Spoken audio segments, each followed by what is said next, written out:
Good morning, I am Pierre-David Coïsson from IPGP in France, and I'm presenting you the work Whistlers in the ELF recorded by swarm satellites, results from recent regular ASM burst sessions. This work is made in collaboration with colleagues from the AGH University in Poland and the Institute of Atmospheric Physics in Czech Republic. It is a work supported by ESA and CNES. SWARM is one of the Earth Explorer missions of the European Space Agency. 3 satellites are orbiting in polar low Earth orbits, the highest, Bravo, at 500 kilometers, and the other 2, Alpha and Charlie, at 450 kilometers. The main purpose of the mission is to measure the magnetic field of the Earth and to analyze all the sources that are contributing to the total field. Each satellite includes various instruments to measure the magnetic field and the plasma of the ionosphere. On the rear of the satellite, there is a 4-meter booms where the magnetometers are installed. In the middle, the vector field magnetometer, and at the tip of the boom, the absolute scalar magnetometer, which is the one we are using for this study. Its nominal operation is at 1 Hz, but campaigns can be conducted when the sampling frequency is rated at 150 Hz, and this is the datasets that we are using in this work. This burst mode originally was designed only for calibration purposes, and several burst sessions have been run in the first months of the mission, making it simultaneously on most of the satellites, Alpha, Bravo plus Charlie. Then for several years, there have not been any burst mode acquisition, and in the last couple of years, ESA was convinced of the importance of this data, and now we are able to collect every month during 1 week data in burst mode. In this diagram, we are seeing the local time separation of the 2 groups of satellites, Bravo on one side and Alpha and Charlie on the other side. Therefore, we can get burst sessions occurring at different local times. In this presentation, we are focusing on some of the phenomena that can be observed in the ASM burst data. After a powerful lightning strike, part of the energy propagates through the neutral atmosphere with very little dispersion. But when this signal can penetrate at higher altitude into the ionosphere, where we have free charges in the ambient magnetic field, the propagation changes and the signal is getting slowly dispersed. First, the high-frequency components arrives, followed by the lower frequencies. And this dispersion increases the more the signal travels through the ionosphere. And it reaches the swarm altitudes where we can record it with our instrument. In the ASM burst data, we can therefore find quite many Whistler events every time the satellites are passing above a region with active storms. These Whistler signals are very small in amplitude, just a fraction of nanotesla, but they have a very clear spectral signature that can be analyzed through the spectrograms. From this, the time series and the spectrogram, we can get estimate of the dispersion of the Whistler. The dispersion is defined as the relation between the arrival time of a specific frequency and the time. Using both of this information, we can have a quite precise estimate of the dispersion. In this case, we have an event with a dispersion between 5.3 and 5.5 square root of second. And this is another example where we have a Whistler with a much smaller dispersion of just 2.7. These two Whistler examples have been recorded on the 18 December 2019, when swarm alpha orbit was at a local time of the ascending node about 7:15. Correspondingly, the local time of the descending node was 19:15. The footprints of the orbits are shown on this map, and it can be noticed that the satellite passes twice over a longitudinal sector during one UT day, once during the ascending part of its orbit and once during its descending part 12 hours later. Whistler occurrences are shown as colored points with a color code that corresponds to their dispersion. The asymmetry of Whistler occurrences can be immediately noticed. Only 12 events occur during the ascending part of the orbit that day, while 79 occurred during the descending part at 19:15 local time. Whistler events also occur in clusters at specific longitudinal sectors. In this case, close to the December solstice, most of the Whistler events occur in the southern hemisphere, predominantly over Indonesia, Africa, and South America. If we now look at all the occurrences of these Whistler events, we obtain their global coverage. Recall that with swarm, we only detect the ELF portion of the Whistler. Most of these events occur at mid to low latitudes, but rare cases can be found at any latitude. This pattern reproduces quite well the global distribution of lightning on the ground, which occur predominantly at low latitudes over the continents.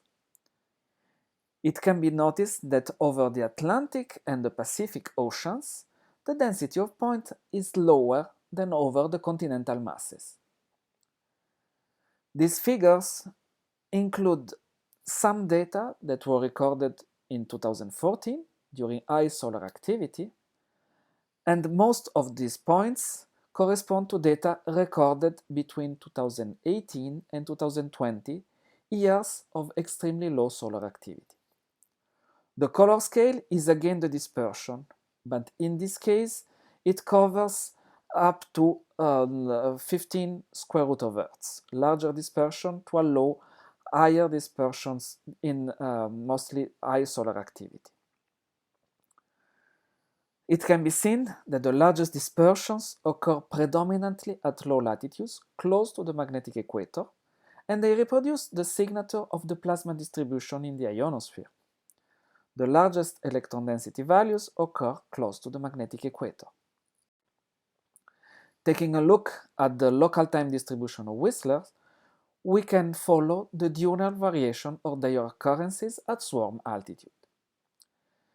We have worked with data acquired during specific campaigns, so we don't have yet a full coverage of all local times. The left panel shows for each local time the amount of days for which burst mode campaigns have been conducted and fully analyzed. These campaigns are now lasting 1 week and each provide data at 2 specific local time sectors. Therefore, in this graph, you can see a 12-hour pattern reproduced twice. By the point of view of Whistlers, the flight direction of the satellite is not relevant. We still have a few local times that have not been sampled, but we are aiming to complete the full coverage in the coming months. The right panel shows the number of Whistler events in the ELF that have been recorded at each local time.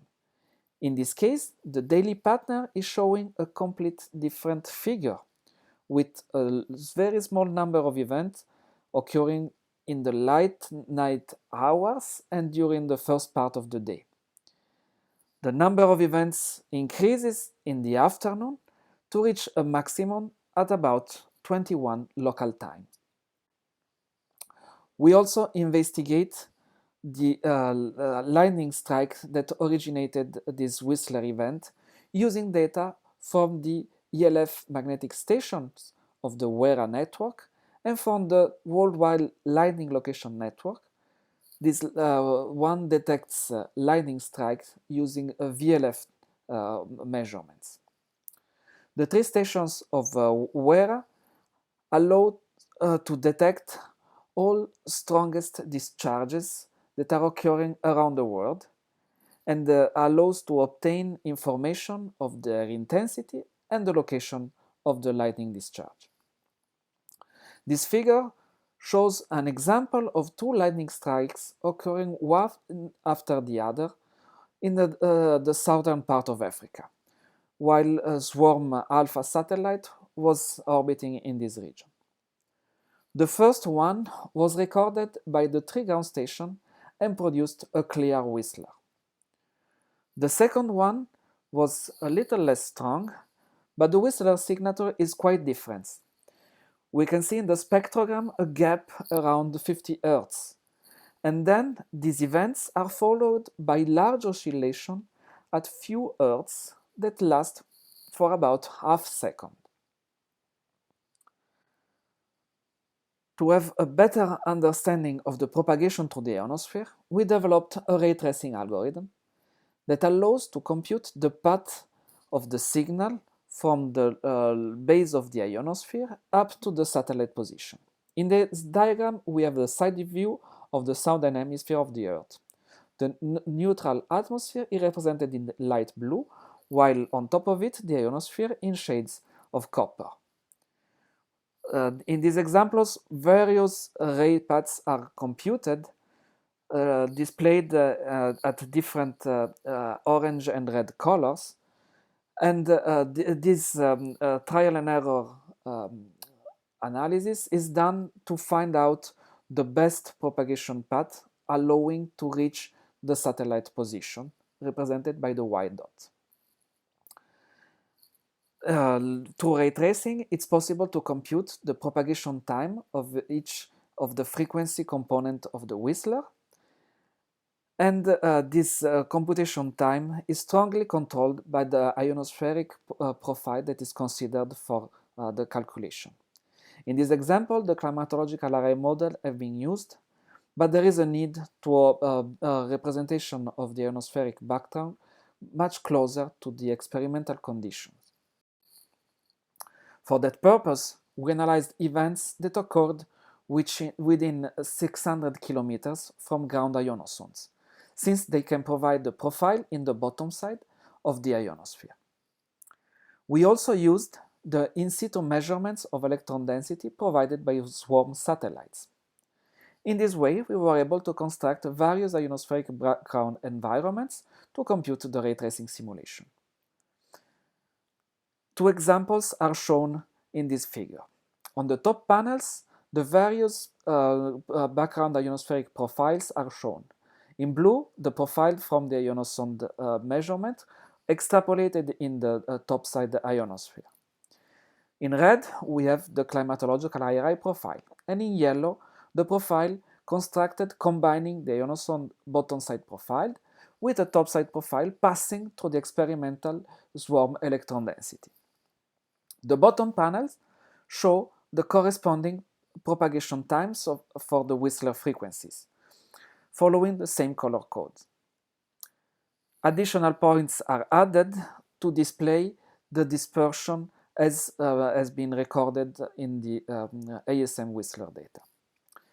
The change of ionospheric background allows to improve the agreement between the synthetics and the experimental dispersion. This is also showing that the Whistler dispersion is sensitive to the changes in the plasma distribution below the satellite and can provide constraint to better estimate the ionospheric profile. As a conclusion, new campaigns of magnetic field intensity measurement at 250 Hz are acquired by swarm satellites. The Whistler are being identified and characterized, and we can also identify using ground data the originating lightning strike. And in this way, we are also having from ionosonde data ways to constrain better the ionosphere below the satellites. A collection of remarkable Whistler events have been collected. And if you are interested in accessing this data, please visit our website and contact us. Thank you for your attention.